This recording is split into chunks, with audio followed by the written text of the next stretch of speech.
जाविया, सरगोदा बार और बेंच मिलकर मजलूमों को सस्ता और फौरी इंसाफ फराहम करेंगे। ये बात शाहपुर बार कौंसिल के रहनुमा मीर जरगाम हैदर भक्कर एडवोकेट ने कहा।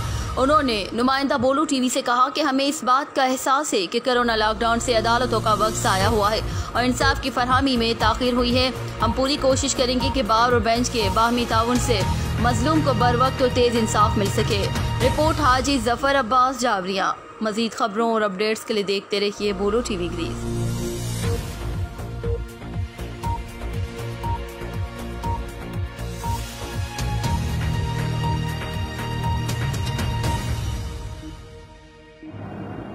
और ये जो कोरोना की वजह से लॉकडाउन हुआ है अदालतों में, इससे लोगों को काफ़ी मसाइल हुए, लोगों की जो है इंसाफ लेने में काफ़ी देरी हुई। लेकिन अभी क्योंकि अदालतें रेगुलर काम करना शुरू कर दी है, तो हमारा शाहपुर के वकला की और शाहपुर के बाहर के वकला की ये कोशिश है कि मजलूम लोगों को जहाँ तक हो सके जल्दी और फौरी इंसाफ लेकर दिया जाए। इसमें पूरी तरह हमारे सेशन जज साहब जो सब होते हैं और एडिशनल सेशन जज जो शाहपुर में बैठते हैं, उनका ताउन और दीगर जजेस साहिबान का ताउन भी है वकला के साथ है।